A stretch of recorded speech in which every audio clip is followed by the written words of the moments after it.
Run सभी masters को। Masters, आप सभी का बहुत बहुत धन्यवाद। आज से जो हमारा पहला अध्याय त्रिपुरा रहस्य का हम शुरू करने जा रहे हैं। तो फ्रेंड्स, सबसे पहले हम ध्यान करेंगे। उसके बाद हम सत्र की ओर बढ़ेंगे। तो आप सभी अपने सुखद आसन में बैठ जाएं। पूरी तरह से अपने शरीर को रिलैक्स करते हुए, ढीला छोड़ते हुए, एकाग्रता पूरी तरह से इस क्षण में आ जाए और अपने मन को शांत होने दें। पैरों को क्रॉस, हाथों की उंगलियों को आपस में फंसा लें। आंखें बंद करें और अपनी प्राकृतिक आती हुई और जाती हुई श्वास के साथ एक हो जाए।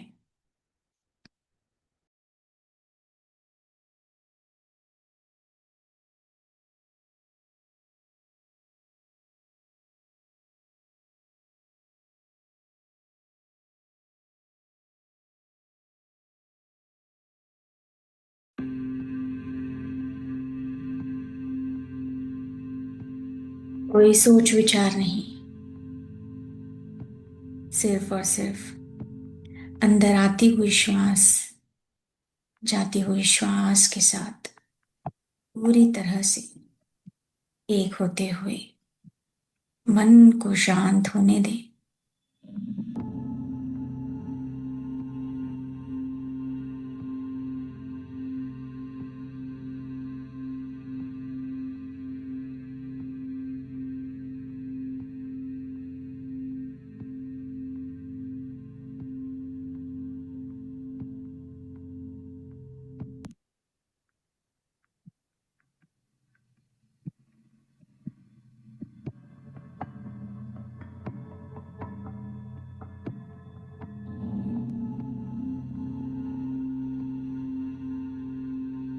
नमन करते हुए गुरु दत्तात्रेय जी को नमन करते हुए पूरी तरह से इस पल में आ जाएं, शांत होते जाएं।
सहज श्वासों के प्रति सजग रहें।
इसी सहज शांत स्थिति में धीरे धीरे ध्यान से बाहर आएंगे।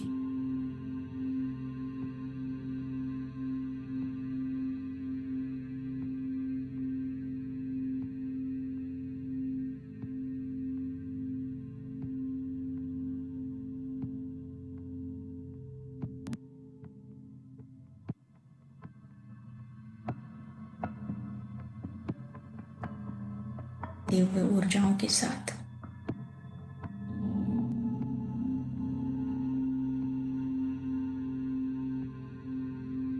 आभार व्यक्त करते हुए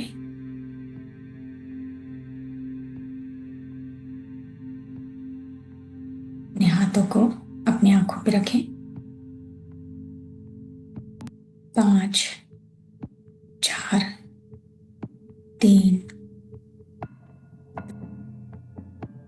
1, 0। अपने हाथों के अंदर ही आंखें खोलें दोस्तों।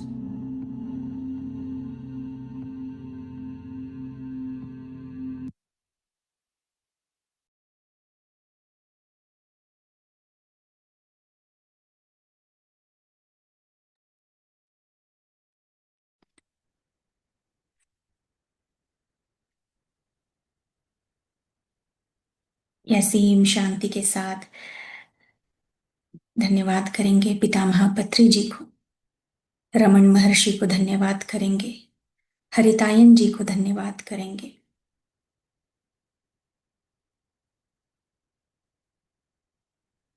दोस्तों, तो त्रिपुरा रहस्य यह ग्रंथ की जो आज से हम पहला अध्याय शुरू कर रहे हैं, तो जैसे मैंने इंट्रोडक्शन में परिचय में बताया था कि जो जीवन के अर्थ को समझना चाहते हैं, जो आत्म साक्षात्कार की खोज में हैं,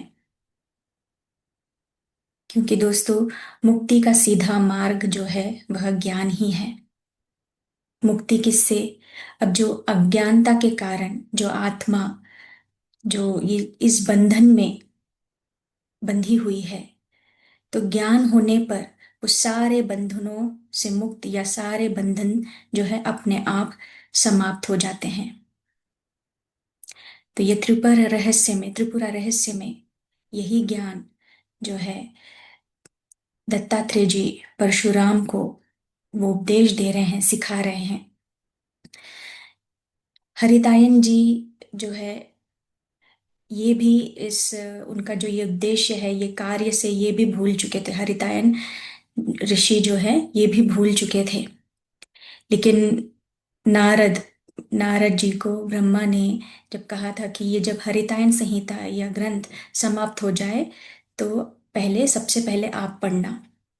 तो यही कार्य पूरा हुआ है या नहीं, इसी उद्देश्य के साथ जब नारद जी हरितायन से मिले और उनसे कार्य के बारे में पूछा, तो हरितायन जी ऋषि जी बोलते हैं कि "अ, ये कार्य के बारे में मुझे मालूम ही नहीं है", क्योंकि वे भी अपने जीवन में दिनचर्या में वैसे ही व्यस्त व्यस्त थे, वैसे ही जीवन उनका चल रहा था, तो वो भी भूल चुके थे। तो नारद जी को लगा कि इन्हें याद ही नहीं है, इन्होंने कार्य शुरू भी नहीं किया है। तब नारद जी ने फिर ब्रह्मा जी को आवाहन किया। तो ब्रह्मा वहां पर आए और उन्होंने नारद जी ने सब बताया कि इन्हें तो अभी कार्य पता ही नहीं है, भूल चुके हैं। तब फिर ब्रह्मा जी ने हरितायन ऋषि की ओर देखा और उन्हें ब्लेसिंग्स देते हुए, जब उन्हें ब्लेसिंग्स दी तो उनको सारी वो स्मृति जो थी, वो ज्ञान जो उपदेश उन्होंने प्राप्त किया था, वो सब कुछ याद आया। तब फिर ये हरितायन संहिता जो लिखी गई है, तो त्रिपुरा रहस्य लिखा गया है उनके द्वारा। तो दोस्तों इसे हम शुरुआत करते हैं, और इस ग्रंथ को दोस्तों हम जो है हर एक पेज जो है हम पढ़ेंगे। ऐसा नहीं है कि कोई पॉइंट को लेकर ही हम उसके ऊपर ही चर्चा करते जाएंगे। ये ग्रंथ हमें पूरी पूरी पढ़नी है, तो किसी पेज को भी छोड़ा नहीं जाएगा। तो इसलिए हर एक वाक्य, हर एक शब्द कहें या उसकी ऊर्जा कहें, आप सब जुड़ जाते हैं जब इस ग्रंथ के लिए आप तैयार हैं और आप सब यहाँ पर उपस्थित हैं। तो मैं आज इस सत्र के लिए मोनाली जी को यहाँ पर आवाहन करूंगी और स्वागत करूंगी। वेलकम मोनाली जी। आत्मवंदन। आत्मवंदन सभी दिव्य आत्माओं को। रामेश्वरी जी, आपको बहुत बहुत बहुत धन्यवाद। पितामह पत्री जी को बहुत बहुत धन्यवाद। और उस परम त्रिपुरा सुंदरी, उस माता को नमस्कार।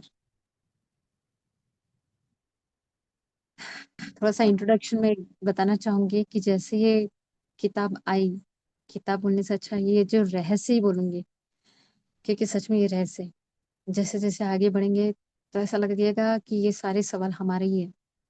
और जैसे हम सभी जुड़े हैं आज, तो बहुत सारे सवालों के साथ आज भी हम जूझ रहे हैं। तो जैसे जैसे ये एक एक लाइन हम पढ़ते हैं ना, तो ऐसा लगता है कि ये हमारे ही सवाल है। इंट्रोडक्शन में जैसे पहले ही रामेश्वर जी ने बताया था कि हमें लगता है ये हमारी ही कहानी है। परशुराम जी के सारे सवाल हमारे ही सवाल है। और जैसे जैसे अभी हम ये अध्याय पढ़ेंगे तो ऐसा लगेगा कि इस हर एक किस्से से हम गए। फर्क सिर्फ इतना है कि हमने कितने जन्मों में ये सब काम किया, ये हमें भी पता नहीं है, क्योंकि भूल जाते हैं। जैसे धरती पे आते हैं हम भूल जाते हैं। लेकिन जो चेतना का विस्तार है, तो कहीं तो ये कनेक्ट होता है कि हम इन सब रास्तों से गुजरे हैं। तो ये जैसे जैसे आगे हम पढ़ेंगे, अभी शुरुआत करेंगे, और जैसे जैसे एक एक अध्याय बोलने से अच्छा एक एक क्लॉज है। तो ऐसे 67 क्लॉज कवर किए गए हैं पहले चैप्टर में। तो वो जैसे जैसे पढ़ेंगे तब तब हमें लगेगा कि अच्छा, शायद हम इसमें से गए, इसलिए हमारी चेतना का इतना विस्तार हुआ है, और इसलिए आज हम इस लेसन से कनेक्टेड है, इस रहस्य से कनेक्टेड है। बहुत ही सुंदर है, बहुत ही सुंदर है। जितना आप लोग इस रहस्य को जानने के लिए आतुर है, सच कहो तो मुझे भी बहुत, क्योंकि मैं बताऊं ना कि इतना सुंदर गहरे तरीके से समझाया है ना, तो कि हम कभी भूलेंगे ही नहीं। इतना सुंदर गुरुदत्त जी ने परशुराम जी को समझाया है। तो अभी हम शुरुआत करेंगे, ज्यादा मतलब समय ना लेते हुए। तो यहाँ पे शुरुआत में क्या होता है, जब पहले इसकी शुरुआत ऐसे की है कि जो ब्रह्मांड का जो हम वाक्य वाक्य नहीं, एक शब्द बोलते हैं जिसे हम सब जानते हैं, ओम। तो यहाँ पे उस परम ओमकार को नमस्कार करते हुए हम इसकी शुरुआत करते हैं। तो हम सभी एक बार फिर से उस परम शक्ति, उस परम शब्द जो ब्रह्मा और महान मतलब महादेव और विष्णु, इन सब का एक ही जो अर्थ है, उससे ओम बोलते हैं हम। तो उस ओम को नमस्कार करते हुए इस त्रिपुरा रहस्य की शुरुआत करेंगे। और यहाँ पे ये कहते हैं कि जो ये अव्यक्त ब्रह्म है, जो आदि कारण है, आनंद स्वरूप है, उस अति सूक्ष्म चैतन्य के रूप में प्रकाशित होने वाला जो ओमकार है, इस अद्भुत ब्रह्मांड का अद्वितीय दर्पण है। मतलब ये ओमकार क्या है, यही वो एक मिरर है। मतलब वो ब्रह्मांड की एक मिरर है जिसे हम ओमकार के रूप में जानते हैं। तो इन यहाँ पे ये कहा गया है कि जो कुछ भी आज हमें साक्ष्य रूप में दिख रहा है, वही निरपेक्ष रूप में भी है। मतलब कहने का अर्थ ऐसा है कि हम जो कुछ भी आज सामने देख रहे हैं, तो हम क्या कहते हैं कि भगवान दिखता नहीं है, वो तो निराकार है। बट भगवान निराकार भी है और उसी का एक प्रतिरूप एक साकार भी है। तो ये दूसरा एक दूसरे से अनभिज्ञ नहीं है, अलग नहीं है। ये एक दूसरे से जुड़े ही है और उसी का प्रतिरूप है। ये पहला क्लॉज। फिर सेकंड में हरितायन जी बोलते हैं कि हे नारद, तुमने एकाग्र चित्त होकर श्री त्रिपुरा के महात्म्य को सुना है, जो पारमार्थिक यानी अतत्व की ओर ले जाने का मार्ग बताता है। तो यहाँ पे श्री त्रिपुरा क्या है, इसके बारे में गहराई से बताएं। एक्चुअली त्रिपुरा मतलब जिसे हम माँ बोल रहे हैं, वो क्यों बोल रहे हैं, उसके पीछे रीजन है। तो पहले त्रिपुरा, जैसे हमने हमें रामेश्वरी जी ने पहले अध्याय में बताया, त्रिपुरा का मतलब क्या है। वो नगर तीन नगर के वासी कौन, अभी हम खुद को ही लेते हैं। हाँ, हर एक इंडिविजुअल बीइंग में वो ब्रह्मांड है, तो हम अपने ऊपर ही लेते हैं। तो तीन त्रिपुरा या तीन नगर कौन सा है। पहला जो है ये सचेत रूप है, जो हम जागरूकता से सुन रहे हैं। दूसरा जो है वो है स्वप्न अवस्था। और इस स्वप्न अवस्था के जो परे है, जहाँ पे हम भी है या नहीं, या सपना है या भी नहीं, उसके परे जो एक शून्य अवस्था है, उसे कहा गया है गहन निद्रा, जिसे सुषुप्त अवस्था कहा गया है। यानी जागृत, स्वप्न और सुषुप्ति। तो ये तीन नगर के जो वासी है, उसे त्रिपुरा बोला है। अभी देखिए, ये तीनों कैसे कनेक्टेड है। अ, अभी इसे हम ऐसे समझे कि जैसे ये अभी हमारी ये चेतना इस साकार रूप में है। जैसे अभी हम सचेत अवस्था में है, ठीक है। तो इस अवस्था में हम क्या करेंगे, जैसे भोजन खा रहे हैं, ठीक है, ये भोजन खाते समय हम क्या करें, फिजिकली फूड ले रहे हैं। फिर उसके बाद जो स्वप्न अवस्था है, अब उस स्वप्न अवस्था में भी आप कहीं तो भी ये देख पा रहे हो, तो आपको ये कहीं ना कहीं पता चल रहा है कि मैं ये मेरी ये बॉडी है, ये कहीं तो भी ये अवेयरनेस है। लेकिन एक अवस्था ऐसी आती है कि जहाँ पे कुछ भी मालूम नहीं होता, लेकिन है वो जो होना है, वो चेतना है, वो चेतना जो सुषुप्ति की अवस्था है, ये तीनों ही एक ही साथ एग्जिस्ट करती है। समझे हैं? मतलब ये जो एग्जिस्टेंस है, ऐसा नहीं है कि ये तीनों बटे हुए हैं, ये एक ही साथ करती है। तो यहाँ पे कहने का अर्थ ऐसा है कि जो हमारा उत्पन्न का कारण बनती है, जैसे माँ क्या करती है, जन्म देती है। हाँ, ये जन्म देने के बाद वो क्या करती है, जैसे एक माँ और एक बच्चा, इन दोनों के बीच में क्या होता है, एक लालन पोषण, मतलब माँ क्या करती है, बच्चे के लालन पोषण करती है, उसके प्रति करुणा रखती है, उसके प्रति ममता रखती है। सेम वही वो सेकंड एग्जिस्टेंस जो हमारा खुद का है, ये पोषण की अवस्था। ठीक है, जन्म देना, पोषण देना, और लास्ट में क्या है, विलय। तो ये सब जो है, ये अवस्था है, यही वो माँ, जिसे हम अपनी त्रिपुरा माँ कह रहे हैं। तो देखिए, ये बहुत ही बढ़िया बात है। आज तक है ना, मतलब मैं ये बात जरूर बताऊंगी आपको, लास्ट में बताऊंगी, जो हमारे रमन महर्षि ने बहुत सुंदर तरीके से बताया, जिनको अभी बोल ही देती शॉर्ट में, कि जिनको ना मुस्लिम लोगों ने आकर के पूछा, कुछ ऐसे 2-3 लोगों का ग्रुप आकर के पूछा, क्या भगवान तो निराकार है, फिर उनको मूर्ति रूप में क्यों पूजा जाता है? ये बात सच में बहुत हिट करती है ना। हमें भी लगता है कि इनको आंसर क्या दें, अगर कल हमारे पास आ गए, वो तो हम जानते हैं भगवान निराकार है, फिर हमें उन्हें मूर्ति रूप में क्यों पूजे? तो बिल्कुल ये उसी को लेकर के रमन महर्षि जी ने ये कहा कि ठीक है, आप अपने आप को क्या समझते हो? तो वो बोलते हैं कि ये क्या, ये दिख रहा है जो ये दाढ़ी वगैरह दिख रही है। तो बोलते हैं अच्छा ठीक है, आप जब सो जाते हो तब भी आप रहते हो? बोलते हैं एक समय समय तक तो ये भान रहता है कि हाँ हम ये, लेकिन एक टाइम ऐसा आता है कि हमें वो भी भान नहीं रहता, लेकिन हाँ उठने के बाद पता चलता है कि हम गहरी नींद में थे। तो यहीं पे पकड़ते हैं रमन महर्षि जी कि अच्छा, तुम्हें ये पता है कि तुम एक अच्छी नींद लेकर के आए हो, तो इसका अनुभव करने वाला कौन था? यानी आप उस समय शरीर थे? नहीं ना। तो ये उनको हिट हो जाता है कि हाँ, उस समय तो मैं शरीर था, ये तो मुझे भान भी नहीं, मेरा मेरा नाम क्या था, ये भी भान नहीं। ये तो हम लोगों ने भी अनुभव किया है। इस ये जो मोमेंट है, इसका हमने भी अनुभव किया है कि जब हम डीपली सो जाते हैं, तो हमें ये भी मालूम नहीं रहता कि मैं मोनाली हूँ, या मैं फलाना दिखती हूँ, या ये मेरा रूप है वगैरह, कुछ भी नहीं। एक जीरो स्टेट से हम बाहर आते हैं, बट इसका हमें अवेयरनेस रहता है। तो ये जो अवस्था हुई, यानी ये परम चेतना की जो अवस्था हुई, ये हमारा मूल स्वरूप है। तो यही उन्हें रियलाइजेशन करा देते हैं, और बिल्कुल यही त्रिपुरा सुंदरम में अपने को ये समझा गया है कि हम जो अपने आप को मतलब एक सीमित स्तर में मानते हैं, उससे कई बियॉन्ड हम है। तो इस तरीके से हम आगे बढ़ेंगे। तो यहाँ क्या बताया, पारगमन का मार्ग, द वे ऑफ ट्रांसडेंस, क्या बताते हैं कि श्री त्रिपुरा में जो श्रद्धा रखता है, उसका मन शुद्ध होता है। यानी कहने का अर्थ क्या है, अभी ये कोई ऐसे एक ही लिमिटेड देवी नहीं हुई, इसका कहने का अर्थ ऐसा है कि जब आप ये तीन रहस्य, ये त्रिपुरा को जब समझ लेते हो, आपकी जागृत अवस्था, स्वप्न अवस्था और ये सुषुप्त अवस्था, जब आप इन चीजों को समझ जाते हो, तो आप ये जान जाते हो कि मैं इसके परे कुछ हूँ। तो तब आपका मन शुद्ध होने लगता है। अभी देखो, यहाँ सेंटेंस अगर आप ऐसे पढ़ोगे कि यहाँ यह दर्शाता है कि त्रिपुरा में श्रद्धा रखने से मन शुद्ध होता है और सत्य की खोज की तीव्र इच्छा उत्पन्न होती है, तो आप सोचोगे कि कोई देवी को पूजने के बाद ही ये होता है ना। लेकिन अभी आप जैसे जैसे आगे आगे अध्याय पढ़ेंगे, तब आप समझोगे कि ये कॉन्शियसनेस है। ये अभी हम जो ये रहस्य पढ़ रहे हैं ना, ये हमारी कॉन्शियसनेस को लेकर के ही है, कि आपकी चेतना का विस्तार कहाँ तक हुआ है, आप कितना खुद को समझ पाए। आप ये इतना तो समझ गए हैं कि हाँ, मैं इन तीनों से परे कुछ तो हूँ, इन तीनों को जानने वाला हूँ। यानी कि जो इंसान इस सत्य को समझ जाता है, उसका मन शुद्ध होने लगता है। जब वो जान जाता है कि किस बात का मैं काम क्रोध रखूं, किस बात का मैं मोह रखूं, सब कुछ तो ये मन की माया है, मतलब ये मन का जंजाल है, लेकिन मैं तो इसके परे हूँ। ये अंडरस्टैंडिंग उसी में आती है जब वो ये तीनों अवस्थाओं का ज्ञाता हो जाता है ना।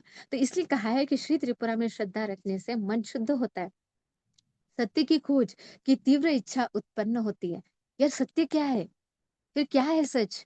यही आगे बहुत सुंदर तरीके से जो जो सवाल किए, ये अपने भी सवाल है, और हम सब ने एक बार अपने आप से तो ये पूछा ही है। तो चले आगे बढ़ते हैं। तो अब श्रोता उस अभी देखिए, हम सब श्रोतागण हैं, सब जितने भी अभी उपस्थित है, हम सब श्रोतागण, ये क्या है, ज्ञान गर्भित उपदेश के लिए योग्य बन चुके हैं। अब हम उस लेवल की अंडरस्टैंडिंग को लेने लायक बने कि आगे क्या है, फिर क्या है वो रहस्य। फिर जब परशुराम यानी कौन, महर्षि जमदग्नि के पुत्र, जो पहले से ही निर्मल अंतःकरण वाले थे, सभी के प्रिय थे, वो भगवान दत्तात्रेय के श्री मुख से त्रिपुरा रहस्य का उपदेश सुन रहे थे। हाँ, अभी हम आगे बढ़ते हैं। ये बहुत ही सुंदर लेसन है। कुछ बीच बीच में ना एकदम ऐसे क्या बोल सकते हैं, हम आगे बढ़ जाता है। फिर हमें लगता है कि इसके आगे क्या हुआ है, ये भी हम जानेंगे। इसमें स्टेप्स है लेकिन आगे जानेंगे। तो फिर क्या होता है कि तब वे इस उपदेश को इतनी गहराई से तल्लीन होकर के सुनते हैं कि वो भावलीन हो जाते हैं और एकदम स्टैटिक हो जाते हैं, स्थिर हो जाते हैं। और वो ये मतलब रियलाइज कर पाते हैं कि मेरा मन अभी बहुत शुद्ध हो गया है, एकदम शांत हो गया है, कॉन्सेंट्रेट हो गया। तो उसी समय क्या होता है, उनका जो चित्त है वो पूर्ण शांत है। और धीरे धीरे उनके अंदर से चित्त जैसे ही शांत होता है, तो एक आनंद की एक क्या बोलते हैं, ऊर्ध्वगा मतलब उगम होता है, अंदर से एक आनंद उत्पन्न होता है। वो आनंद इतना उत्पन्न हुआ कि उनका चेहरे, उनकी जो बॉडी थे, उनकी जो रोमकूप था, एक एक से जैसे वो रेडिएशन, एक सेकेंड ना।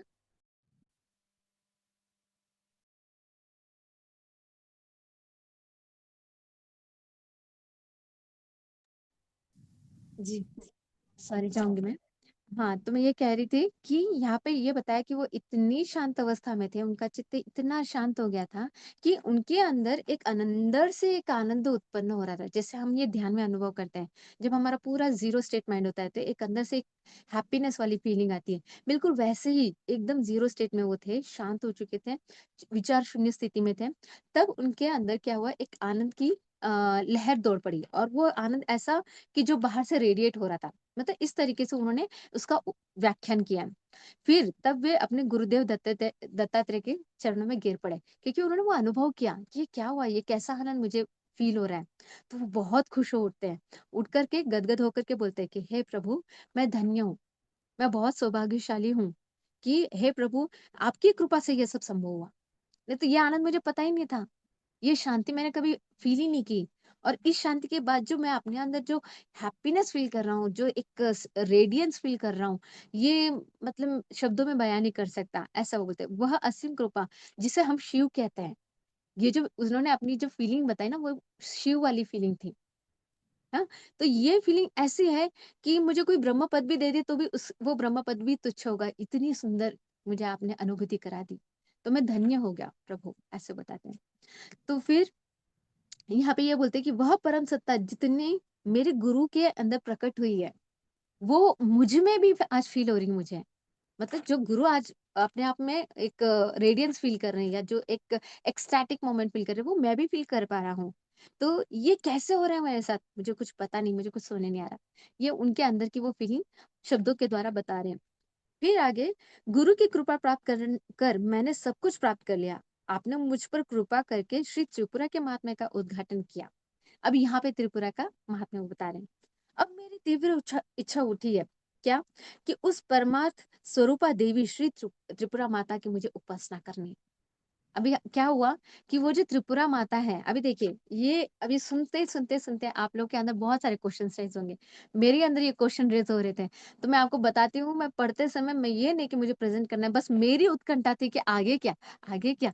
तो मैं बिल्कुल सच में उसी, अभी आप लोगों के अंदर वही उत्कंठा उठने वाली है। तो मैं बोलती चाहती हूँ, अभी आप सुनना। तो देखिए, क्या होता है कि श्री त्रिपुरा माता के प्रति उनके अंदर बहुत ज्यादा ये फील होता है कि वो माँ कौन है। तो मैं उनकी उपासना करना चाहता हूँ, अब मुझे आप विधि बताइए कि मैं क्या करूँ। तो ठीक ये जानते हुए भगवान गुरु दत्त जी ने क्या किया, उनको बिल्कुल उसी लेवल पे समझाया। क्योंकि जैसे जैसे आपकी कॉन्शियसनेस होती है ना, उस लेवल पे आपको क्या जरूरी जरूरत है, वो यूनिवर्स यानी श्री दत्त भगवान, वो आपको वही वही बताता है, वैसे वैसे मार्ग दिखाता है। तो सेम वे उनके अंदर क्या चेतना जाएगी कि मुझे अभी त्रिपुरा माँ की साधना करनी है, मुझे वो विद्या जाननी है, मुझे वो कैसे अनुष्ठान करना है, कौन से जप करने हैं, ये सब जानना है। तो ये जो उनके अंदर क्यूरियोसिटी थी, वो भगवान ने देखी और बिल्कुल उनको वो सब वो ज्ञान दिया, दीक्षा दी। ठीक है। अब देखिए, अभी बहुत सारों को ये सवाल पड़ेगा, दीक्षा मतलब फिर से हम कहीं कहाँ आ गए। जी, ऐसा लगेगा हम फिर से भक्ति योग में आ गए, है ना, ऐसे लगता है। तो वो एक लेवल ऑफ कॉन्शियसनेस उस समय तक की थी, जो हम भी उसमें से गए हैं। तो यहाँ पे परशुराम जी को जैसे ये सब मिलता है, तो वो महेंद्र पर्वत पे जाते हैं। और वो सब चीजें जो कुछ भी गुरु से सीखा है, दीक्षा ली है, अनुष्ठान करने की विधि जानी है, वो सब लेकर के वहां पे मस्त कुटिया वगैरह बनाते हैं और 12 साल के लिए लग जाते हैं साधना करने के लिए। ध्यान करते, सब करते, देवी की जो एक मूर्त रूप हम बोलते हैं ना, मूर्त मतलब वो चेहरा, मतलब एक हम जैसे देवी को देखते हैं बिल्कुल, उस रूप में उन्होंने ध्यान करना शुरू किया। सब किया किया किया, 12 साल हो गए। फिर वो बोले कि अब ये 12 साल तो हो गए, लेकिन इसका ना संसार के लिए भी कोई उपयोग होना चाहिए, ठीक है। तो ऐसा करके जब वो जाते हैं, तो 12 साल पूरे कंप्लीट होने के बाद फिर से वो एकदम एक एक टाइम ऐसा होता है कि शांत होते हैं, एकदम शांत चित्त, और होकर के वो सोचने लगते हैं कि मैं ये सब कर रहा हूँ, सब कर रहा हूँ, ठीक है, लेकिन महर्षि संवर्त जी ने कुछ बताया था, वो मुझे कुछ कहते कहते रुक गए। उसके बाद मेरे गुरु श्री दत्त जी ने भी मुझे माँ त्रिपुरा की रहस्य की स्टोरी बताई। मैं बहुत कुछ भूल चुका हूँ, बट त्रिपुरा माता के बारे में मुझे पता है, और मैं उनकी साधना भी कर रहा हूँ। मतलब उन्होंने इस चीज को अवेयर, मतलब एक्सेप्ट किया कि हाँ ये सब है, लेकिन ये सब करना ही मेरी साधना हुई क्या? मतलब यही मैं चाहता हूँ क्या? इसके बाद क्या? मतलब जैसे हम भक्ति मार्ग में जाते जाते हम लोग करते हैं कि हाँ हम भक्ति मार्ग कर रहे हैं, सब कर रहे हैं, लेकिन इसके आगे क्या?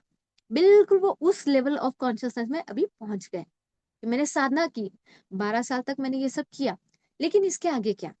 फिर उनको एक एक चीज याद आती है। क्या? कि हाँ, उन्होंने ये सब याद किया कि सनवर्त ऋषि ने जब मुझे मिले थे, तो उन्होंने मुझे कुछ समझाने की बात की थी, लेकिन वो चीजें मेरे बिल्कुल पल्ले नहीं पड़ रही थी। क्यों? क्योंकि मेरा लेवल ऑफ कॉन्शियसनेस उस समय उतना नहीं था, उतनी अंडरस्टैंडिंग मेरी नहीं थी, ठीक है। ये एक हुआ। दूसरा, मेरे गुरुदेव ने मुझे त्रिपुरा रहस्य का उपदेश सुनाया था। हाँ, और मैंने क्या प्रश्न किए थे वो तो मैं भूल चुका हूँ, यानी 12 साल का इतना स्पैन पड़ा कि उन्होंने क्या उपदेश दिया वो पता है, लेकिन मैंने क्या सवाल किया वो उन्हें कुछ याद नहीं रहा। अब क्या हुआ? अब अंदर से उत्कंठा कि अब मैं फिर से जाऊंगा मेरे गुरु के पास। बट उसके पहले कुछ सवाल अभी आते हैं। क्या? कि किंतु यह सब अब भी मेरे समझ में नहीं आता कि सनवर्त ऋषि ने जो सृष्टि के संबंधित मेरे प्रश्न का क्या उत्तर दिया था, ये मुझे अभी भी ज्ञात नहीं है। तो वो शायद इसलिए क्योंकि मेरे लेवल ऑफ कॉन्शियसनेस उस समय उतनी नहीं होगी। मतलब यहाँ पे स्टेटमेंट ऐसा यूज किया है कि उन्होंने केवल कलाकृत की कथा का उल्लेख किया था, पर उससे आगे नहीं बढ़े, क्योंकि वे जान गए थे कि उस समय मैं उस ज्ञान को ग्रहण करने के योग्य नहीं था, मेरी लेवल ऑफ कॉन्शियसनेस उतनी नहीं थी। यह सारा जगत अपनी समग्र भव्यता के साथ कहाँ से उद्भूत होता है, मतलब कहाँ से उसका उगम हुआ है, मैं आज भी नहीं समझ सका। और वो कैसे मेंटेन हो रहा है, ये भी मेरे समझ में नहीं आ रहा है। और ये विलय भी होगा तो ये कौन कर रहा है? देखिए, वो श्री दत्त जी के पास से सब लेके आया, अनुष्ठान वगैरह लेके आया, सब किया उसने, त्रिपुरा माँ की सारी साधना की, सब किया। फिर से एक उत्कंठा जागी। क्या? कि अब क्या? इसके आगे क्या? इसको कौन चला रहा है? अगर वो माँ भी चला रही है तो वो कैसे चला रही है? मुझे उसके और डीप जानना है। समझे? मैं ये जानना चाहती हूँ ये काम कैसे कर रहा है। अभी हम ये आगे पढ़ेंगे, ये इतनी बड़ी किताब है, मतलब इतना बड़ा रहस्य है, जो बहुत सुंदर तरीके से एक एक माइन्यूट पार्टिकल को ऐसे पकड़ पकड़ के हमें समझाने की कोशिश की है। फिर अभी देखिए उनमें क्या क्वेश्चन आता है, जो हम में भी आता है, कि यार जो कुछ मिलता है वो क्षणभंगुर होता है। सुख मिला, ज्यादा दिन नहीं टिका, क्षणभंगुर है। तो बिल्कुल वही कहते हैं कि यह सब अंत में कहाँ विलीन हो जाता है, यह अस्तित्व में कैसे रहता है, और मुझे यह सारा संसार मात्र क्षणभंगुर प्रतीत होता है, बिल्कुल इम्पर्मानेंट, आया गया। किंतु फिर भी संसार के व्यवहार और घटनाएं स्थायी प्रतीत होते हैं। यानी कि अगर आपका लेवल ऑफ कॉन्शियसनेस नीचे है, मतलब आप इतने लेवल पर अंडरस्टैंडिंग हुए, तो आपको लगेगा नहीं सब कुछ तो स्टैटिक है ना। देखने का नजरिया है, क्योंकि आपको कोई चीज सामने अगर दिख रही है वो उसका लगता है उसका स्पैन ऑफ 20 ईयर्स है, तो आप क्या सोचते हैं कि वो 20 ईयर्स वैसे ही प्रतीत हो रहे हैं, नहीं स्थायी है। लेकिन वो हर दिन उससे झिझ रहा है। जैसे हम कहते हैं ना, तालाब का पानी एक दिन में नहीं सूखता, दिन भर, दिन प्रतिदिन वो होता है, सेम वैसा ही हर चीज वो क्षणभंगुर है, लेकिन देखने वाले की कॉन्शियसनेस कितनी है उस पर डिपेंड है। अगर आप हमारा, अभी हम इस बात में तो समझ गए कि हमारे सेल्स, जैसे हमने साइंस की मदद से भी समझा था, कि हर सेल एक एक सेकंड में डीजेनरेट होता है और एक नया उठता है। देखिए, प्रति क्षण भी कोई भी चीज स्थायी नहीं है। गया हुआ अभी एक सेकंड भी फिर से वो वापस नहीं आता। तो इसी तरीके से ये अंडरस्टैंडिंग के साथ हमें कौन बताते हैं? परशुराम जी बताते हैं कि हर चीज क्षणभंगुर है। फिर लेकिन लगता कैसे कि हाँ ये घटना स्थायी हुई है। कि ये अपनी चेतना का कितना विस्तार हुआ, उस पे ये डिपेंड होता है। तो ऐसा क्यों होता है? वस्तुतः ये घटना अविचारित और स्वाभाविक से लगती है, जैसे इन्हें किसी ने भी कोई गहराई से देखने की कोई कोशिश ही नहीं की। सुने हैं? किसी को ये सवाल पड़ता है तो किसी किसी को नहीं भी पड़ता है। कोई बोलता है ये क्या बोल रही है, अभी तक तो ये चीज दिख रही है सामने, ये कैसे नहीं बोल रही। लेकिन यही है ना, क्वांटम फिजिक्स अपने को बताता है कि नहीं, एवरीथिंग। मेरी आवाज नहीं आ रही है? नहीं, आवाज क्लियर है, परफेक्ट है। जी। एक बार चेक कीजिएगा, शायद आपके यहाँ नेटवर्क का कुछ अगर इश्यू होगा तो हाँ, आगे बढ़ते हैं हम। तो इस तरीके से इनका कहना है कि ये सब इतना विचित्र है, फिर भी आदमी इस बारे में क्यों नहीं सोचता, क्यों ये सवाल नहीं पढ़ते। तो वो बोलते हैं कि यहाँ पे ये जग ऐसा है जैसे मानो एक अंधा दूसरे अंधे को मार्गदर्शन कर रहा है। कितनी सुंदर बात है ना, कि देखिए एक दौड़ में भाग रहे हैं हम लोग सब, कि ये करना है, घर बनाना है, ये करना है, वो करना है। यहाँ पे नहीं करना है ऐसा नहीं है, करना है। लेकिन इस सत्य की हमें जान रखनी है, मतलब इसका भान रखना है कि ये सब जो चीजें हैं, ये एक ना एक दिन मिटेगी। तो इससे क्या होगा, आपका उस चीज के प्रति क्या होगा, अटैचमेंट नहीं रहेगा। ठीक है। तो ये अंडरस्टैंडिंग बहुत जरूरी है। लेकिन अगर आपने कहा कि नहीं नहीं, ये घर मेरा है, ये लोग मेरे हैं, तो ये मेरे में है ना, ये अटैचमेंट में कैसा हो गया कि आप अंधे हैं। और इसी तरीके से कैसे अंधे हो रहे हैं कि सामने वाले लोग भी यही समझ रहे हैं कि ये घर मेरा है। हाँ भाई, मैं भी अभी घर लूंगी, इसने एक घर ले लिया तो मैं भी घर लूंगी, उसने दो फ्लैट ले लिए तो मैं भी ले लूंगी। ये क्या हो रहा है, एक अंधा दूसरे का अंधा, मतलब वो भी एक अंधे को मार्गदर्शन कर रहा है। तो पूरी दुनिया इसी में तो चल रही है। इतना सुंदर है ना आगे का सेकंड चैप्टर, जो मेरी उत्कंठा की वजह से मैं जब पढ़ रही थी ना, तो बिल्कुल आज का जो समय चल रहा है ना, बिल्कुल वो श्री गुरुदेव दत्त जी ने बिल्कुल सही, बिल्कुल सुंदर उसी तरीके से समझाया है कि हमारा लेवल ऑफ कॉन्शियसनेस कैसा है, हम किस लेवल तक सोच रखते हैं। तो अभी क्या होता है कि यही प्रश्न लेकर के परशुराम जी क्या बोलते हैं कि इस तरीके से हो रहा है कि मतलब एक अंधा दूसरे अंधे को मार्गदर्शन कर रहा है। और फिर मेरा स्वयं का भी जीवन का अनुभव है क्या, कि मैं जब बाल्यावस्था में था, हाँ मैं बच्चा था, लेकिन मेरे साथ क्या क्या घटना हुई तो मुझे आज याद भी नहीं है। हाँ, उसके बाद में एक युवा अवस्था में था, तब मैं एक अलग था, मेरी तब विचार श्रेणी अलग थी, उसके बाद प्रौढ़ अवस्था आई, और आज आश्रम पूरा अलग हो गया। यानी आपकी चेतना बढ़ रही है ना। हम अपने ऊपर से जान सकते हैं कि हम जब छोटे थे तो हमारी सोच कैसे थी, हमारे लिए अपनी फैमिली तक ही सीमित था, फिर बाद में हम सोसाइटी में आए, स्कूल में आए, ये सब करते करते करते हमारी चेतना बढ़ती गई बढ़ती गई। कितने सारे सुख दुखों का हमें प्रसंग हमने फेस किया। तो इससे क्या हुआ, हमारी लेवल ऑफ चेतना बढ़ती गई। हमें पता चला कि यार ये सुख दुख तो आते जाते हैं आते जाते हैं। बिल्कुल सेम परशुराम जी अपने ही वही सवाल रख रहे हैं कि बाल्यावस्था की चीज भी याद नहीं, हमें तो भी कहाँ याद है, क्या है, कल क्या खाया था ये याद नहीं। आ रही है ना? बंसीलाल जी एक बार प्लीज चेक कीजिए, क्योंकि मेरे यहाँ से आवाज जा रही है ना रामेश्वर जी, आवाज आ रही है ना? आ रही है, आ रही है। जी जी। आ, एक बार आपकी तरफ से एक बार चेक कीजिएगा, शायद कुछ नेटवर्क इश्यू हो सकता है। मुझे मैंने वाईफाई लगाया है। हाँ, ये वाईफाई एकदम स्ट्रांग है मेरा। आवाज क्लियर है, क्लियर। जी मास्टर, ठीक ठीक है। तो हम आगे बढ़ेंगे। तो इन सब परिवर्तनों से मुझे क्या फल प्राप्त हुआ, सही बात है।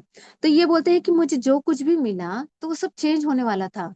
वो सुख मिला, फिर वो उससे छोड़ करके फिर से मैं दूसरा कुछ भागने लगा। लेकिन हर चीज क्या है, परिवर्तन, चेंजिंग है, चेंजिंग चेंजिंग चेंजिंग। लेकिन इसका फाइनली फल क्या है, इतना सब मिलने के बाद भी मेरे को मिला क्या है, मतलब फल क्या है, कौन सा स्टैटिक फल है, ये कौन सा प्रकार का सुख है। ये तो सुख स्थायी नहीं है ना। सुख वही हो सकता है जो स्थायी हो। जो सुख टिक ही नहीं रहा है और उसके पीछे हम भागे जा रहे हैं, आज ये मिल गया, उसके बाद भी हम और भाग रहे हैं, भाग रहे हैं, भाग रहे हैं। लेकिन कब तक, ये स्टैटिक नहीं है, यानी कि ये पागलपन है। परशुराम जी कहते हैं इसी, ये पागलपन है, क्योंकि ये रुक ही नहीं रहा है ना। सुख तो वो हुआ ना कि जिसे पाने के बाद फिर कभी भागना ना पड़े। हम्म? तो बिल्कुल हमारे ही सवाल है कि यहाँ परमानेंट सेटिस्फेक्शन नहीं है, ये स्थायी नहीं है।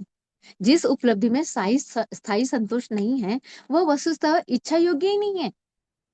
एग्जाम्पल मैं बोलूं कि आज मेरे को घर चाहिए, मैंने घर ले लिया, लेकिन इसके बाद क्या मैं पूरी लाइफ भर क्या मैं खुश रहूंगी, कितने दिन उसकी खुशी मनाऊंगी। उसके बाद मेरी इच्छा जागेगी कि नहीं, मुझे ना अब ये घर ले लिया ना, अब मुझे फर्नीचर चाहिए, है ना। फर्नीचर की इच्छा आ गई, अब फर्नीचर आ गया तो हाँ मुझे ये अप्लायंसेस चाहिए। यानी ये रुक ही नहीं रहा है। तो सोचिए आपकी खुशी किस में रुकी है, कहाँ अटकी है। तो यही वो बोलते हैं कि जहाँ इच्छाएं समाप्त नहीं होती, ठीक है। वो इच्छाएं जब तक समाप्त नहीं होती तब तक आपकी सुख भी परमानेंट नहीं है, वो भी अस्थाई है, ठीक है। तो वो बोलते हैं मुझे ऐसा सुख नहीं चाहिए, परमानेंट क्या है वो जानना चाहते हैं। जब मनुष्य एक उद्देश्य को प्राप्त कर लेता है तो वह फिर दूसरे उद्देश्य की ओर दौड़ता है ना। जैसे आपने कहा घर हो गया, फर्नीचर हो गया, अप्लायंसेस हो गया, उसके बाद और कुछ होगा कि मुझे जॉब चाहिए, ये चाहिए, वो चाहिए, चाहिए चाहिए चाहिए चाहिए चाहिए। ये निरंतर चलता रहता है, नॉन स्टॉप। फिर एक टाइम आता है बुढ़ापे के बाद, फिर ऐसा लगता है यार ये सब तो भागदौड़ की, पर मिला क्या? यही सवाल वो कर रहे हैं कि मिला क्या। तो आज हम सब जितने जुड़े हैं ना, हम समय से एक थोड़ा पहले ही जाग गए हैं कि इसके बाद क्या। ये लेवल ऑफ कॉन्शियसनेस अपनी यहाँ तक आ गई है। फिर इससे स्पष्ट है कि जो वस्तु उसे बार बार प्रयास करने के लिए प्रेरित करती है, वह वास्तविक उद्देश्य वह वास्तविक उद्देश्य होनी चाहिए, चाहे वह सुख की प्राप्ति हो या दुख की निवृत्ति। यानी कहने का अर्थ ऐसा है कि बार बार हमें प्रयास करना पड़ रहा है, ठीक है। तो ये सुख दुख की निवृत्ति कहाँ हुई? क्या ये सुख और दुख से हमें छोड़ रहा है? ये तो निरंतर बांध रहा है ना। हाँ। लेकिन जब तक यह प्रेरणा, इच्छा या आवश्यकता बनी रहती है, यानी जब तक सुख हमारी नीड बनी रहती है ना, तब तक ना तब तक न तो पूर्ण सुख संभव है और न ही दुख की पूर्ण समाप्ति। सही बात है। हम जब तक उस सुख के पीछे भागते रहेंगे, यानी वो हमारी आवश्यकता बनी रहेगी, तब तक हम इस चंगुल से नहीं बच सकते, ना सुख और ना दुख। ये घड़ी चलती ही रहेगी, चलती रहेगी, चलती रहेगी।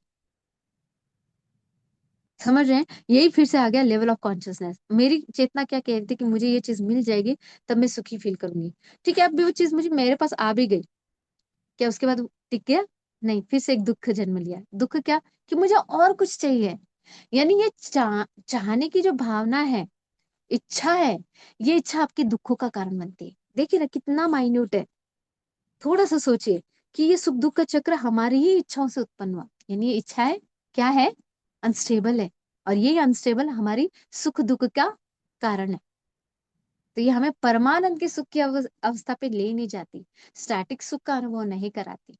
ये बताएं, यदि किसी को सुख पाने के लिए परिश्रम करना पड़े, तो यही तथ्य स्वयं इस बात का प्रमाण है कि वह व्यक्ति दुखी है।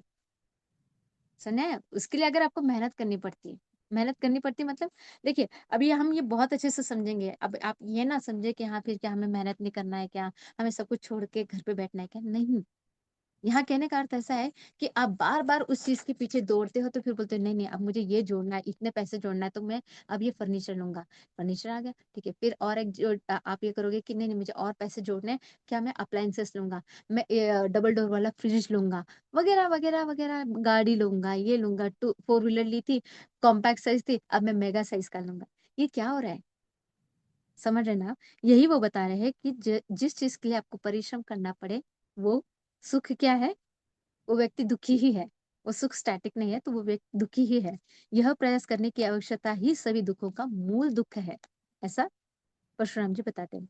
जब तक यह आवश्यकता बनी रहती है, तब तक सच्चा सुख या दुख की पूर्ण निवृत्ति संभव नहीं। ऐसा सुख तो वैसा ही है जैसे जले हुए अंग पर शीतल पेय लगाना है। अंग जला हुआ है, उस पे आप लगाओगे मरहम, बस उतने ही पल के लिए फिर से जलने लगेगा। और एक एग्जांपल बताते हैं, जैसे कि हृदय में किसी ने तीर मार दिया और कोई तो भी अपना प्रिय आकर के आपको आलिंगन दे रहा है। देखिए, मतलब वो तीर निकली नहीं ना, आपको उतना पल का एक क्षण भर का एक सुख मिला, पर वो क्या आपके अंदर की तीर को क्या वो निकाल नहीं रहा, वो चुभ ही रही है। बिल्कुल सेम। और वैसे एक और एक एग्जांपल दिया है कि जैसे क्षय रोग से पीड़ित, यानी जैसे कोई टीबी से कोई पीड़ित आदमी है और उसने एक पल के लिए मधुर सा कोई संगीत सुन लिया, तो एक क्षण भर का उसको सुख मिला। बिल्कुल उसी तरीके से कि आपके इस दुखों का अंत नहीं है। क्यों? क्योंकि आपको एक क्षणिक सुख मिला, आप फिर से कोई तो नया दुख ले रहे हो। ये दुख चलता ही रहेगा निरंतर। तो केवल वे ही लोग वास्तव में सुखी है जिन्हें किसी कर्म की आवश्यकता नहीं है। यहाँ कर्म से मतलब ये नहीं है कि आप सब कुछ छोड़ दो और बस बैठे रहो, ऐसा नहीं। कर्म की आवश्यकता मतलब क्या है? कि आप उसके पीछे भाग नहीं रहे, अटैच नहीं हो कि मुझे यही चाहिए। चाहिए, ये चाहिए की भावना जो है ना, ये आपको कर्म करने के लिए मजबूर करती है। कर्म ऐसा कि वहां पे आप गलत कर रहे हो या सही कर रहे हो इसका भी भान ना हो, तो ये गलत है। समझे? जहां आपको कर्म करते समय उसमें अटैचमेंट नहीं है और आपकी स्मृति जागृत है, चेतना जागृत है कि मैं सही काम कर रहा हूँ। समझ रहे हैं ना? ये देखिए, यहाँ पे थोड़ा सा हम श्री कृष्ण जी को बीच में लाते हैं। श्री कृष्ण जी भी आए, हमारी तरह अवतार लिया, मतलब एक पुरुष अवतार लिया, कहाँ पे? महाभारत में। कर्म उन्होंने भी किए। कैसे किए? एक निष्काम भाव से। किसी भी चीज में उन्होंने मोह नहीं रखा, आसक्ति नहीं रखी, ड्यूटी करनी थी उतनी की। सेम वो वही हमें सिखा रहे हैं कि कर्म की आवश्यकता नहीं है, वे पूर्णतः संतुष्ट, स्वतंत्र और आत्मतृप्त होते हैं। मिला तो भी ठीक, नहीं मिला तो भी ठीक। अभी हमारी इतनी लेवल ऑफ कॉन्शियसनेस है या नहीं, ये हम अपने ऊपर से जानते हैं कि हाँ भाई, मैं तो यहाँ पे तो डिग जाता हूँ, है ना, डगमगा जाता हूँ। तो हम ये इतना तो भी अवेयरनेस में है कि हाँ बाबा, यहाँ पे मैं डगमग रहा हूँ, तो मुझे मेरा यहाँ पे थोड़ा सा और अंडरस्टैंडिंग बढ़ानी होगी कि बाबा, ये सब जो चीजें ये अनस्टेबल है। हम ऐसे ही करते करते करते धीरे धीरे आगे बढ़ रहे हैं। और उनको, और उनका सुख शरीर के प्रत्येक रोम कूप तक व्याप्त होता है। देखिए, अगर आपकी चेतना इतनी बढ़ जाती है, तो आपका जो फिजिकल अपीयरेंस है, वो भी physical appearance in the sense कि आपकी जो बॉडी है वो रेडिएट करती है। कहने का अर्थ ऐसा है कि आप बिल्कुल जैसे हम भगवान की, जैसे देखिए रामेश्वर जी ने श्री गुरु दत्त जी को जैसे पीछे से देखा है, उनको देखते कितना कितना शांत और कितना फुल ऑफ एकदम एक परमानंद की स्थिति है, वो रेडिएट होता है ना। उनकी वो फिजिकल अपीयरेंस ही आपको बताती है कि वो कितने फुल्ली इक्विप्ड है। क्या उनके पास कुछ घरदार है, पर उनके चेहरे पे वो देखिए, वो शांति, वो सुख, वो परमानंद, वो हमारे पास आज इतनी सारी सुख सुविधा होने के बाद भी नहीं आती। तो ये लेवल ऑफ अंडरस्टैंडिंग पे हमें जाना है, जो परशुराम जी कहते हैं कि मुझे अब इस अवस्था को पाना है। यदि अन्य लोगों को कहीं कुछ क्षणिक सुख मिल भी जाता है, तो फिर से उन्होंने वैसे ही एग्जाम्पल दिया है। और ये इस बार इन्होंने एग्जाम्पल ऐसा दिया है कि जैसे पेट में बहुत ही दुख रहा है, और किसी ने आपको क्षण भर का एक फूल का सुगंध, मतलब आपको कोई सुंदर सा सेंट सुंघा दिया, तो उस क्षण भर के लिए वो जो सुख मिला ना, बिल्कुल उसके करीब उन्होंने कंपेयर किया है। कहने का अर्थ ऐसा है कि आपको ये संसार या आपकी संसार में रखी हुई जो अटैचमेंट है, ये सुख नहीं दे सकता। आपकी लेवल ऑफ अंडरस्टैंडिंग, वो ज्ञान, वो समझ, वो चेतना का विस्तार ही आपको अपलिफ्ट करेगा। तो आगे 48 क्लॉज में उन्होंने बताया कितना मूर्खपर्ण है, पूर्ण है ये, कि जो लोग अनगिनत कर्तव्य और अंतहीन व्यवस्थाओं से घिरे हुए हैं, वे भी संसार में उन क्षणिक सुखों की तलाश में भागते रहते हैं। मतलब सब कुछ होने के बाद भी भाग रहे हैं। देखिए ना, अभी मेरे को ट्रम्प ट्रम्प किसी का नाम नहीं लेना चाहिए, नहीं तो अपने चैनल में बाधा आएगी। बस कहने का अर्थ है, देखिए आज उनके पास सब कुछ है, क्या नहीं है, फिर भी कुछ ना कुछ अंदर से एक अतृप्त इच्छा है। क्या?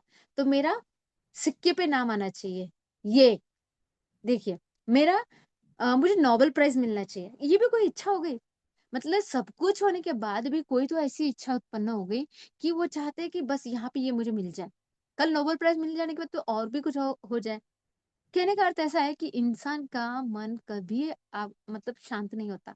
आपको अल्टीमेट से भी कुछ भी निकाल लो, फिर भी वो कहीं ना कहीं से दुख का कारण निकल ही आता है। इसलिए बार बार परशुराम जी समझा रहे हैं कि जो इंसान बाहरी ये जो अटैचमेंट वाली सुख के पीछे भागता है, वो बिल्कुल उसी तरीके से कि जैसा एक पीड़ित आदमी है, और वो अपने क्षण भर के उस सुख से म- मतलब ले करके प्राप्त करके फिर से अपने दुख में उधर ही रम जाता है। तो ये है।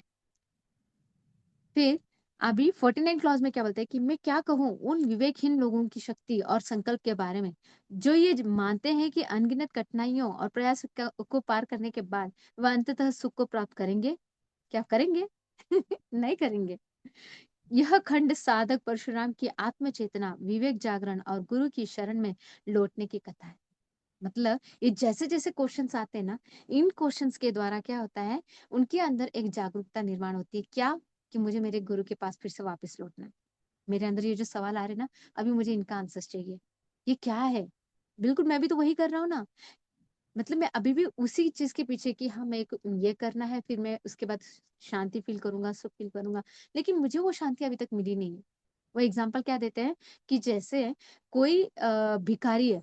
भिखारी क्या करता है कि भीख मांग करके उसको उसमें से सुख मिलता है। सेम वे जैसे कोई जनक है, कोई राजा है, तो वो अपने कर्तव्य को करने के बाद उसको लगता है कि ये करने के बाद मैं सुखी होऊंगा। तो दोनों की अवस्था कोई भिन्न नहीं है। उनका काम अलग अलग है, लेकिन जो उनको चाहिए वो मिल जाने के बाद वो जिस तरीके की संतुष्टि फील करते हैं, बिल्कुल वो समान ही हुई। इस तरीके से उन्होंने कहा है। तो दोनों ही जब अपने अपने उद्देश्यों को प्राप्त कर लेते हैं, तो वे स्वयं को धन्य समझते हैं, मानो उन्होंने जीवन का परम लक्ष्य प्राप्त कर लिया है। मैं भी तो वही की तरह अज्ञानवश उन्हीं की भांति आचरण करते जा रहा हूँ, मानो एक अंधा दूसरे अंधे के पीछे जा रहा हो। अब इस मूर्ता का अंत करूंगा। मतलब अभी उन्होंने इतना सब कर लिया, भक्ति मार्ग पे चल रहे, सब कर रहे, पर वो बोल रहे हैं कि इसके बाद भी मैं वो स्टैटिक सुख को नहीं पा सका, लेकिन अब मैं इस चक्रव्यूह का अंत करूंगा, इस पागलपन का अंत करूंगा। क्या पागलपन? कि सुखों के अटैचमेंट या सुख के प्रति, सुख को पाने के प्रति जो भागदौड़ मचा रखी है, अब मैं उसका अंत करूंगा। मैं इसके परे जाना चाहता हूँ, मैं परे जो आनंद स्वरूप है, परमानंद है, स्थिति है, उसको प्राप्त करूंगा। तो मैं अब तुरंत लौटूंगा कहाँ? मेरे करुणा सागर, मेरे गुरु की शरण में। तो 53 जो क्लॉज है उसमें क्या हुआ, उन्हीं से वह ज्ञान प्राप्त करूंगा जो जानने योग्य है। उनकी शिक्षाओं की नौका में बैठकर संदेहों के इस विशाल सागर को मैं पार कर जाऊंगा। वो जानते हैं कि मेरे हर सवाल का जवाब कहाँ है? मेरे गुरु के पास। तो वो इस तरीके से शुद्ध चित्त परम परशुराम तुरंत उसी पर्वत से नीचे उतरते और अपने गुरु की खोज में निकल पड़ते हैं। वे शीघ्र ही गंध मादन पर्वत पे पहुंचे, जहां उन्होंने गुरुदेव दत्तात्रेय को पद्मासन की स्थिति में देखा। उन्होंने देखा कि मेरे गुरु अभी भी उसी पर्वत पे स्थायी है, और वो इस तरीके से प्रतीत हो रहे जैसे वो अपने ही स्वरूप से पूरी सृष्टि को उजागर करके रखे। यूं कह लीजिए कि प्रकाशमान प्रकाशमान, जिन्होंने, जिनकी वजह से ही मेरी ये सारी जो सृष्टि दिख रही है, ये प्रकाशमान है। तो इस तरीके से उन्होंने उल्लेख किया कि मेरे वो गुरु, वो इतने फुल ऑफ रेडियंस है, फुल ऑफ एक शांति है, मतलब जिनका एग्जिस्टेंस ही पूरे ब्रह्मांड का एग्जिस्ट होने का कारण है। इस तरीके से वो अपने गुरु के प्रति बहुत प्रेम व्यक्त करते हैं। तो फिर वो परशुराम जी क्या करते हैं, उन्हें साष्टांग नमस्कार करते हैं, गिर पड़ते हैं, दोनों हाथों से गुरु को नमस्कार करते हुए मस्तक उनके चरणों में लगा करके कहते, वंदना करते हैं। मतलब उन्होंने अपना डिवोशन दिखाया अपने गुरु के प्रति। तो इस तरीके से फिर भगवान उनको बोलते हैं, वत्स उठो, मैं देख रहा हूँ कि तुम लंबे समय के बाद लौटे हो, मुझे बताओ कैसे हो, कैसे तुम्हारी स्वास्थ्य है। गुरु के आदेश पर परशुराम जी उठे और गुरु की आज्ञा अनुसार उनके सामने और समीप बैठ गए। ठीक है। फिर हाथ जोड़कर उन्होंने कहा कि, परशुराम जी बोलते हैं, अब क्या बोलते हैं, हे गुरुदेव, आप करुणा के सागर है, आपका जिसके ऊपर कृपा हो वो कैसे कोई दुखी हो सकता है, उनकी स्वास्थ्य को क्या कुछ हो सकता है।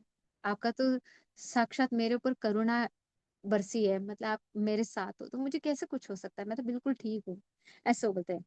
तो इस तरीके से हमारा 62 क्लॉज में आते हैं। फिर बोलते हैं, हे नाथ, आपकी करुणा से मेरे शरीर और मन दोनों सुखद और शांत है।